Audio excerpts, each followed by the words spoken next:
It always starts small. A lie you ignore, a promise you excuse, a pattern you pretend not to see. You call it love, you call it loyalty, but deep down, you know it's self-betrayal. They didn't change you, just kept giving them chances to prove who they already were. Once is a mistake, twice is a choice, 3 times it's who they are. But here's the twist no one talks about. Sometimes you're the pattern. You're the one repeating the same pain in different faces, the one begging for peace while running back to chaos. Why do we do it? Why do we keep living the same story and expecting a different ending? This video will answer that. It'll show you why we repeat, how to stop it, and how to reclaim the power you've been giving away without realizing it. Don't click away. Because by the end of this video, you won't just see the pattern, you'll finally know how to break it. Watch till the end. It might just change the way you see everyone, including yourself. It starts quietly. Not with a storm, not with a fight, but with something small. A missed call. A lie that sounds harmless. A promise that never gets followed through. And you tell yourself it's nothing. Everyone makes mistakes, right? You convince yourself to let it go. You forgive. You rationalize. You keep the peace. But here's the thing. The first time, it is a mistake. The second time, it's a decision. The third time, it's who they are. And by the time you realize that, it's usually too late. We like to think we see people for who they are. But most of the time, we see them for who we want them to be. Our brains crave patterns, yet our hearts keep making excuses for them. It's a dangerous combination. Think about it. Someone betrays your trust once. You feel hurt, but you give them another chance. The second time they do it, something inside you dies a little. Not because of the betrayal itself, but because you finally realize they knew what they were doing. They saw your forgiveness as permission. And that's how character is revealed, not in their apologies, but in their repeated choices. Let me give you a few examples. In the late 1500s, there was a samurai named Miyamoto Musashi. He was known for his calm presence and ruthless precision. Musashi once said, "Perception is strong, and sight is weak," meaning what you see once might deceive you, but what you see repeatedly, that's the truth. He watched his enemies repeat the same flawed movements again and again, and he learned their nature not by their words, but by their patterns. That's how he won every duel, by reading repetition. The same applies in your life. A friend who always cancels last minute, a partner who keeps forgetting what hurts you, a boss who keeps taking credit but never responsibility. Once might be chance, twice is a pattern. 3 times that's the truth staring right at you. And yet, what do most people do? They wait for the 10th time. They keep hoping that this time maybe it'll be different. You've done it, haven't you? Stayed in jobs that drained you, relationships that broke you, friendships that felt one-sided. Not because you were blind, but because you were attached to the potential. It's a trap. And this trap is what ruins empires, destroys marriages, and breaks minds. Let's look at history. Marcus Crassus, one of the wealthiest men of ancient Rome, trusted his own greed more than wisdom. He invaded Parthia, ignoring every warning from his generals. Once was ambition, twice was arrogance, the third was death. He led his army into a desert, blinded by his pattern of overconfidence, and was killed in one of Rome's greatest humiliations. Patterns don't just reveal others, they expose us. Here's what people rarely realize. Every repeated mistake is a mirror of our own blindness. You don't fall for the same person twice by accident. You fall because you ignored the first lesson. Your brain loves repetition. It finds comfort in familiarity, even when it's toxic. That's why people keep ending up in the same relationships, the same arguments, the same jobs that feel like cages. The pattern isn't out there. It's inside you, and that's the uncomfortable truth most can't face. Look back at your last 3 failures. Chances are they weren't random. They were echoes of the same weakness disguised in different situations. One man keeps trusting manipulators. Another keeps chasing validation. A third keeps delaying decisions until life makes them for him. Different faces, same wound. Because here's the brutal part. Until you heal the reason you tolerate patterns, you'll keep reliving them just with new names. You see this even in power.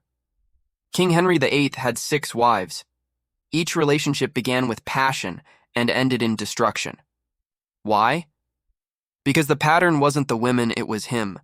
His hunger for control disguised as love, his insecurity dressed up as authority. And yet, he never saw it. He called it destiny. But destiny is just repetition with better excuses. You've done the same. We all have. You tell yourself, next time I'll be smarter. But intelligence means nothing if your emotions keep repeating the same script. So the question isn't, why did this happen again? The real question is, why did I let it happen again? Every repetition carries a message. Every pattern is a teacher, but most people keep killing the messenger because they don't like the lesson. Here's what happens psychologically. When someone hurts you once, your amygdala flares up the emotional brain. You feel shock, pain, anger. When it happens twice, your brain tries to rationalize it to protect you. It creates stories. Maybe they didn't mean it. Maybe I overreacted. That's not empathy. That's fear of truth. And that's how people stay trapped for years in jobs, in families, in cycles they swear they've outgrown. The cost of ignoring patterns is always higher than the pain of facing them. Always. That's why great leaders study patterns like maps. Otto von Bismarck, the Iron Chancellor of Germany, once said, "Fools learn from experience. I prefer to learn from the experience of others." He understood that repetition doesn't lie. He studied the repeated failures of empires and rewrote Germany's destiny by breaking those loops. But you have your own empire, your own patterns, your own repeating lessons screaming for your attention. How many times have you seen the same red flag and painted it white? How many times have you said never again and still walked right back? You call it loyalty, you call it love, you call it faith. But in truth, it's fear. Fear of being alone, fear of starting over. Fear of seeing yourself for who you've become through repetition. You see, patterns aren't just habits, they're identities. And the longer you stay blind to them, the more they define you. Because repetition builds reality. Every time you let something slide, you teach life how to treat you. Every time you silence your instincts, you feed someone else's power. And every time you ignore a pattern, you lose a piece of your truth. So here's the revelation: people don't change because of one big decision. They change when they finally stop lying about the small ones. Once is a mistake, twice is a choice, 3 times that's who they are, and maybe, just maybe. It's time you admit who you have been in this pattern too. Here's the cruel beauty of life: it doesn't lie to you. People do, your emotions do. But life? It repeats the same lesson until you finally learn it. Because repetition is life's handwriting. And patterns are the truth written in ink you can't erase. You can ignore words, manipulate facts, even rewrite memories, but you cannot fake consistency. You can only fake it once, maybe twice. By the 3rd time, your real self always bleeds through. That's how the universe exposes truth, not in moments, but in patterns. Look at history, and you'll see it everywhere. Catherine the Great rose to power not through one bold move, but through a series of quiet, repeated decisions: observing, learning, waiting. She noticed her husband Peter's pattern of arrogance, his childish need for validation, his carelessness with power. She didn't react once. She watched, and she realized patterns predict fate. When the time came, she didn't hesitate. She replaced his chaos with her order because she understood the simplest law of power. People don't betray once they live in a cycle of self-destruction. All she had to do was wait for him to repeat himself. That's revelation number 1. If you learn to study repetition instead of emotion, you'll never be blindsided again. Here's another one. Nikola Tesla and Thomas Edison. Edison was a genius of persistence, Tesla of vision. But Edison's pattern was clear: he would use others' ideas, twist them for profit, and move on. Tesla saw it, but he didn't believe it. He thought intellect created loyalty. He was wrong. Edison's pattern was opportunism, and it never broke. Tesla's tragedy wasn't that Edison betrayed him once, it's that Tesla expected him not to do it again. That's revelation number 2. Intelligence doesn't save you from patterns you emotionally justify. Even geniuses bleed when they ignore human nature. Here's what this really means. Patterns don't just expose others, They expose your state of awareness. You see what you're ready to see. You attract what you tolerate. You repeat what you refuse to confront. And that is why most people live the same year 100 times and call it a life. Think about your mornings. You wake up, scroll your phone, drown in comparison. You swear you'll change. Then tomorrow you do it again. Same scroll, same guilt, same fatigue, different day. That's not laziness, it's hypnosis. Repetition is the oldest form of mind control. The world doesn't brainwash you with propaganda, it does it with patterns. You don't even need force to be enslaved. Just comfort, convenience, and distraction. In psychology, there's a concept called cognitive dissonance. It's what happens when your brain holds two conflicting truths, what you know and what you want to believe. When someone shows you who they are, you experience that tension. Your brain scrambles to resolve it. So instead of changing your beliefs, you rewrite the narrative. She didn't mean it. He's just stressed. It's just bad timing. That's how self-deception becomes a religion, and repetition becomes your prayer. Let's talk about Cyrus the Great. He conquered empires by studying patterns in his enemies' mistakes. When the Lydians rebelled, he didn't crush them instantly. He studied their rhythm, how they fought, how they thought. Then he broke the pattern by changing his own. He replaced punishment with integration. He didn't just win the war, he rewrote the psychology of conquest, because that's revelation number 3, the one who controls the pattern controls the outcome. You want to know why you feel stuck? It's because your patterns aren't random, they're designed. The algorithm of your life is built from your fears. If you fear rejection, life will keep giving you situations to face it. If you fear loss, life will keep taking things until you stop clinging. If you fear being alone, you'll keep attracting people who abandon you. It's not punishment, it's programming. Life keeps pressing the same nerve until you stop reacting to it. But most people never learn. They keep blaming the world instead of decoding the pattern. Here's a simple truth: you can't change what you don't observe. Observation is the first weapon of transformation. Every wise person knew this. Epictetus, the slave-turned-philosopher, taught his students to observe every emotional reaction like a scientist. He said, "It's not what happens to you, but how you react that matters." He didn't mean stay numb. He meant watch the repetition of your reactions. Anger, guilt, fear, resentment. Those aren't just emotions, they're indicators of unhealed patterns. He trained men to map their inner storms until the storms lost control. That's real mastery, not killing emotion, but reading it. Now ask yourself this: who in your life has already shown you their pattern? Who do you keep giving chances to, even after the evidence repeats? Whose silence, excuses, or promises have already drawn their portrait? And deeper, what's your pattern in all of this? Because you're part of it too. Maybe your pattern is to rescue. Maybe it's to chase. Maybe it's to ignore your intuition until it's too late. The hardest truth is that every pattern we tolerate in others is a reflection of what we allow in ourselves. You teach people how to treat you by what you repeat, not by what you preach. Think about Carthage, the great rival of Rome. After losing the First Punic War, they promised peace, but they kept rebuilding their navy, kept poking Rome's pride. By the third time, Rome burned Carthage to the ground, because Rome understood the rule. 1 offense is an accident. 2 is strategy. 3 is identity. It's the same in life. When you ignore patterns, you invite destruction. But when you study them, you gain foresight. And foresight is power. Let me tell you something that will sting. You can't call it betrayal if it keeps happening. It's now a collaboration. You're no longer a victim. You're a participant. That is the point where truth hits hardest, when you realize you're helping the pattern survive. The moment you stop making excuses, patterns collapse. They can't live without your permission. And that's the moment life starts paying attention. Because when you stop repeating lessons, life stops repeating tests. The revelation is simple, but brutal. Patterns are truth in motion. They don't lie.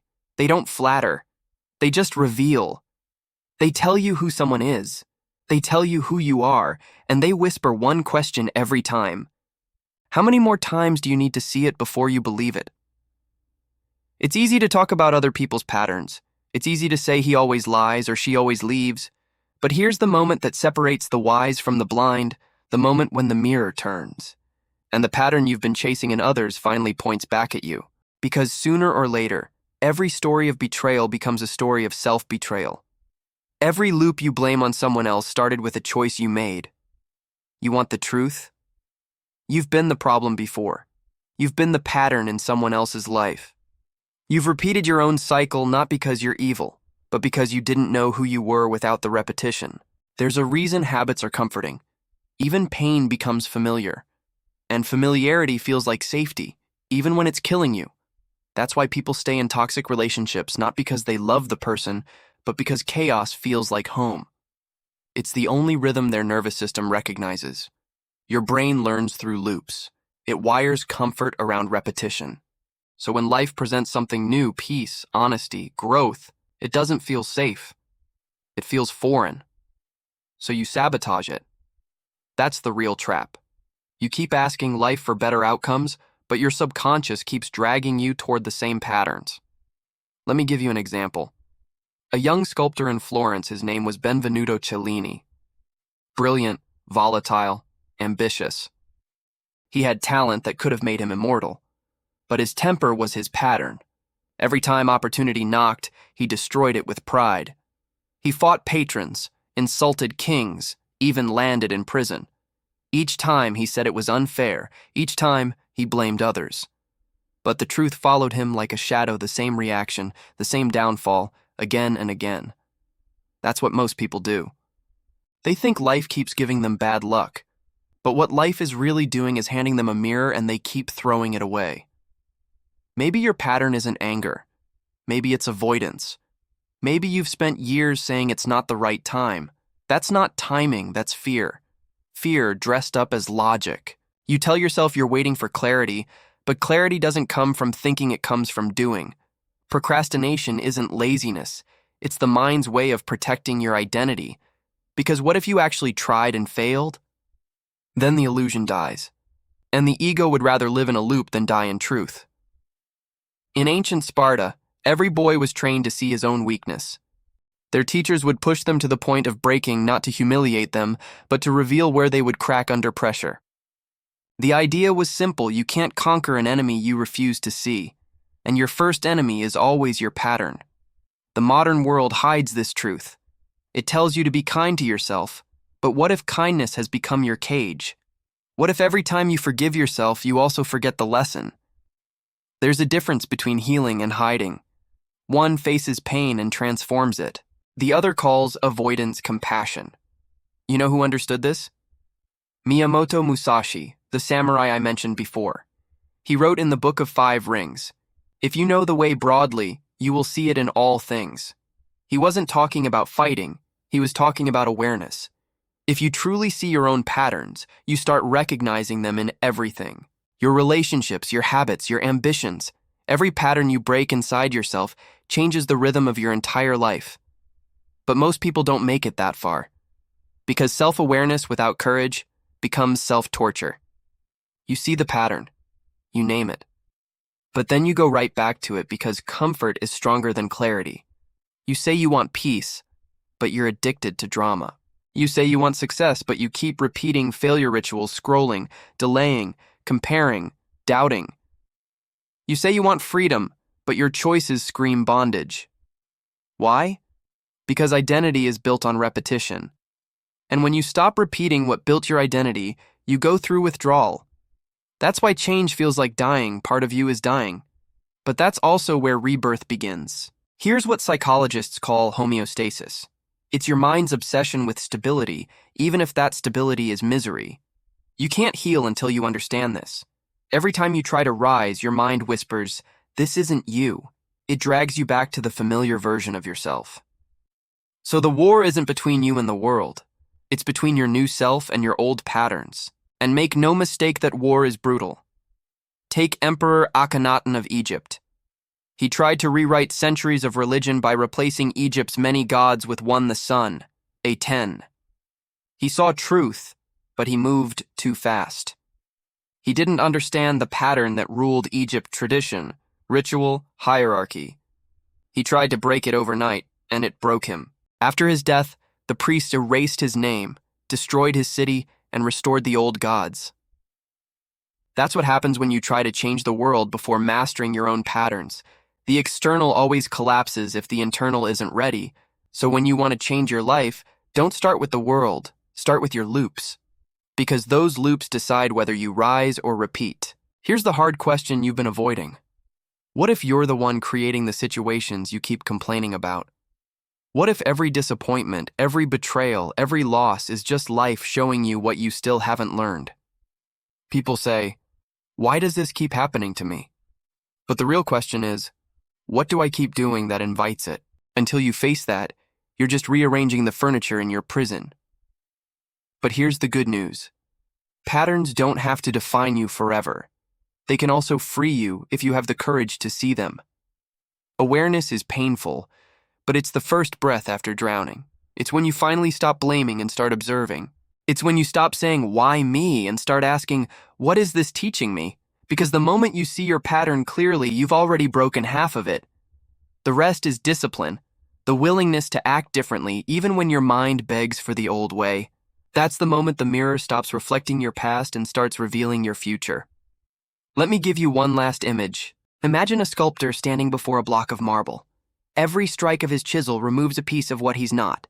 At first it looks messy, random, but slowly a form emerges. That's you. Every pattern you break is a piece of stone falling away. It's not punishment, it's revelation. The real you was never missing. You were just buried under repetition. So when the pattern turns on you, don't hide. Don't justify. Watch it, study it, then break it. Because once you master your own pattern, no one else can use it against you. There comes a moment when pain stops teaching and starts warning. You reach a point where the lesson has repeated so many times that it no longer hurts, it disgusts you. And that disgust is sacred. Because that's where transformation begins. You don't change when you're tired. You change when you're tired of your own excuses. The moment you realize that no one is coming to save you, not the apology, not the opportunity, not the miracle, something clicks inside. A quiet defiance, a refusal to be the same person one more day. That's the moment you stop orbiting the pattern and start breaking it. But how do you actually do it? How do you stop reliving the same emotional déjà vu? Here's the first rule. Awareness without action is self-sabotage. You can analyze yourself into paralysis, dissect every trauma, every failure, every childhood memory, and still repeat it all tomorrow. Because insight doesn't equal change. Change begins the second you do the opposite of what your pattern expects. Your mind will scream, your body will resist. But that's how you know it's working. If it feels easy, it's not transformation, it's maintenance. Growth always feels like rebellion. There's a story about Marcus Agrippa, the Roman general who served alongside Augustus. Agrippa wasn't born into power. He earned it. Every defeat, every mistake, he studied it like a map. He didn't just fight harder, he fought differently. He broke the Roman pattern of pride that cost so many generals their lives. He adapted, evolved, and rose. When Augustus became emperor, he credited Agrippa for every victory, because Agrippa mastered the art of breaking cycles before they broke him. That's lesson one, stop reacting, start redesigning. You've been reacting your whole life to people, to rejection, to fear. Patterns feed on reaction. Every time you respond the same way, you reinforce the loop. So the next time your mind screams run, stay. When it says wait, move. When it says they'll change, walk away. When you act against the pattern, it starts losing power. Lesson 2. Detachment is not apathy. It's self-control in its highest form. The Stoics knew this. Epictetus, once a slave, said, "No man is free who is not master of himself." He didn't mean emotionless. He meant untouchable. He learned to observe without absorbing. When you detach, you stop being bait for your old triggers. You stop dancing every time life plays the same song. You become the observer, and that's when the world's chaos starts slowing down. Try it. Next time someone provokes you, don't react. Just watch. You'll feel an invisible power shift. Because the one who can remain calm in chaos is always the one in control. That's how you reclaim your energy. That's how you starve the pattern. Lesson 3. Replace emotion with ritual. If your pattern is emotional chaos, your weapon must be structure. That's how soldiers survive war and monks survive silence discipline. When the mind is unstable, repetition can become a weapon for liberation instead of imprisonment. Wake up and move your body. Sit in stillness. Write your thoughts before they infect your mind. Build rituals that ground you in clarity. You can't break a pattern by thinking differently, you do it by living differently. You can't keep the same environment, the same people, the same apps, the same schedule, and expect your life to transform. Change the architecture of your days, and your mind will follow. Lesson 4. Forgive, but remember. Forgiveness is not a reset button. It's closure. It means you stop bleeding from the wound, but you keep the scar as a map. Forgiveness doesn't mean letting them back in. It means releasing yourself from the emotional gravity of their pattern. You don't owe people access after forgiveness, you owe yourself peace. The same applies to your past self. Forgive the one who didn't know better. Forgive the one who kept repeating. But remember the cost of blindness, so you never have to pay it again. Let me tell you a story about Tokugawa Ieyasu, the shogun who unified Japan. He lived through decades of betrayal, war, and exile. Every ruler before him made the same mistake, ruling with impulse. Tokugawa broke the pattern by mastering patience. He waited, watched, outlasted everyone. When he finally rose to power, he built a system that lasted 250 years. He called it Ieyasu's rule: victory belongs to those who endure. He understood what most never do. Patterns don't end with explosions. They end with discipline. Endurance breaks cycles faster than anger ever could. Lesson 5. Identity must die for transformation to begin. Your old patterns are tied to who you think you are. That is why change feels impossible. You are trying to kill a ghost that lives in your own name. You've said, "I'm just like this. I'm not good with commitment. I'm always unlucky." That's not personality, that's programming. And it's time to uninstall it. You're not your patterns, you're the awareness behind them. The moment you realize that, the entire story shifts. Every I am becomes a doorway, not a prison. I am learning. I am evolving. I am not finished. That's the new rhythm. That's the new pattern. Here's the thing about breaking cycles: it's lonely. Because you'll outgrow people who still live inside theirs. You'll confuse them. You'll frustrate them. They'll say, "You've changed." And you'll say, "Exactly. You're not supposed to be who you were last year. You're not even supposed to be who you were last week." That's what evolution feels like, not constant happiness, but constant shedding. And every time you shed, something dies, a version of you that used to tolerate less. In neuroscience, they call it neuroplasticity. Your brain can rewire itself at any age, any stage. Every new action forms a new pathway. At first, it's weak, fragile. But repetition strengthens it, just like your old patterns once did. That's how you rebuild your reality from the inside out. The loop that once enslaved you becomes the rhythm that frees you. There's one more thing: you must replace the pattern with purpose. Because if you don't give your mind something higher to chase, it will fall back to what it knows. The void must be filled either with growth or regression. So ask yourself, what mission replaces your old pain? What discipline replaces your old chaos? What creation replaces your old destruction? That's how you reclaim power, not by fighting your demons, but by starving them through purpose. Every great life follows this arc: pattern, pain, awareness, transformation, mastery. You've been repeating the first two for years. Now it's time for the last three. The universe doesn't test you to break you. It tests you to confirm your readiness. Every pattern you break is proof that you're re-evolving into someone your old self could not recognize. So when you feel that resistance, when your old habits call you back, when the familiar whispers, "It's easier here," remember. You didn't come this far to be comfortable. You came this far to be free. At some point, reflection must turn into declaration. You've looked in the mirror long enough. You've traced the loops, watched the betrayals, studied the cycles. Now it's time to choose who you'll be from this moment forward. Because awareness without action becomes self-pity. But awareness with conviction becomes power. Here's the thing about power. It doesn't arrive with noise or permission.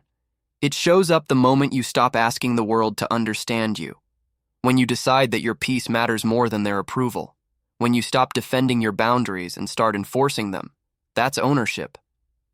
That's command, and it doesn't look like arrogance. It looks like stillness. When Marcus Aurelius led Rome through plague and rebellion, he didn't shout about strength. He embodied it. He wrote in his journal every night, "Waste no more time arguing what a good man should be. Be one." That's the essence of mastery. No speeches, no slogans, just presence. You don't convince the world you've changed. You show it in silence. You walk differently. You stop explaining your worth to people committed to misunderstanding it. You stop chasing loyalty from those addicted to betrayal. You stop begging for peace in places that thrive on conflict. That's what walking in power means, not domination, but direction. Not force, but focus. When you finally own your story, something strange happens. The past stops haunting you and starts serving you. You begin to see every mistake as training, every heartbreak as data, every delay as redirection. The narrative shifts from, "Why me?" to "Try me." And that subtle shift changes everything. Because life never punishes you, it positions you, but only if you stop fighting the lesson. Think of Queen Zenobia of Palmyra. She lost her husband to treachery, inherited a broken kingdom, and was surrounded by Roman threats. She could have surrendered. Instead, she studied Rome's pattern, their arrogance, their predictability. She expanded eastward, built alliances, and ruled with vision that terrified emperors. Even when Rome finally captured her, she faced them with grace, not fear. That's command not in victory, but in composure. It's the same power available to you. Because power isn't given, it's remembered. You were born with it before the world told you to forget. Before they told you to be small, to fit in, to wait your turn. That voice that rises inside when you're done with repeating pain, that's not anger. That's awakening. Here's a truth most people never hear. Forgiveness, healing, confidence, they're not goals. They're side effects of alignment. When your words, values, and actions finally agree, the noise disappears. You don't chase calm, you become it. The man or woman who walks like that doesn't need validation. Their silence speaks louder than others' applause. That's what your future self is waiting for. Not perfection, not endless analysis, but action aligned with truth. Start small. Every pattern you break builds proof. Proof becomes momentum. Momentum becomes identity. Tomorrow morning, when your old habits whisper, just once more, smile and say, "That version of me doesn't live here anymore." That's all it takes, repetition in the opposite direction. Every act of self-respect sends a signal to life itself. I'm ready for better. And life responds to that. Always. Understand this. Discipline is divine. It's not punishment, it's proof of devotion to your potential. People chase motivation like a drug, but real warriors wake up and move without it. They don't wait to feel ready, they move until readiness catches up. That's what the kings, the philosophers, the masters all had in common. They replaced emotion with motion. They trusted the process more than their mood. Because emotion fades, consistency builds empires. But command isn't just external, it's internal clarity. When fear rises, you breathe and say, "Not every thought deserves my reaction." When doubt whispers, "You can't," you reply, "Watch me." When old memories try to drag you back, you stand taller. You remind yourself, "I've outgrown that version of me." That's not delusion. That's sovereignty. Hannibal Barca, the Carthaginian general who nearly destroyed Rome, crossed the Alps with war elephants, an impossible feat. When his men said it couldn't be done, he told them, "We will find a way, or we will make one." That's command in its purest form, certainty before evidence. You don't wait for proof. You become it. The world rearranges itself for the one who moves with conviction. Not arrogance, not ego. Conviction. That quiet knowing that whatever comes, you will not repeat the past, you will rewrite it. And here's the final truth. You don't need closure from anyone. You don't need validation, apology, or recognition. Those are currencies of the old you. The new you deals in peace. The new you invests in purpose. The new you walks into every room with the calm of someone who knows they were no longer negotiating their worth. That's what it means to walk in power. You no longer chase energy, you are the energy. Your presence becomes enough. Your silence becomes a language. Your pattern becomes discipline, not destruction. You've broken the cycle. You've seen the truth. Now comes the test, will you live it? Because life will send the same temptation dressed in new faces. It will test your boundaries to see if you've really changed. It will ask, are you sure? And that's when you answer, not with words, but with stillness, with direction. With a smile that says, I've seen this movie before, and I know how it ends. That's mastery. That's freedom. So remember, once is a mistake, twice is a decision, 3 times it's identity, but the 4th time, that's your rebirth. Because the 4th time, you don't react, you remember. You remember who you are, what you've endured, and what you'll never tolerate again. That's the moment the cycle ends. That's when history stops repeating because you finally refuse to. Now walk. Not as who you were, but as who you were always meant to become. Walk like someone who has seen their own darkness and chosen light anyway. Walk like someone who doesn't need to be understood to be unstoppable. Walk like someone who knows once was a mistake, twice was a choice, 3 times was identity, but this time it's destiny. You've spent years trying to change the world, but the real battlefield was always inside you. Every betrayal, every mistake, every disappointment, it wasn't punishment, it was training. Life was never asking you to be perfect. It was asking you to wake up. You've seen the pattern. You've lived it. Now you get to decide whether it still defines you. You can walk the same loop again, or you can break it quietly, without revenge, just with awareness and power. Because real strength isn't about never falling. It's about finally saying, this time, I'm not falling the same way. The cycle ends when you do. And that's when everything you thought was lost starts finding its way back to you: peace, purpose, self-respect. Don't forget what you felt here. Don't let this just be another video you watched. Let it be the line that divides your old life from your new one.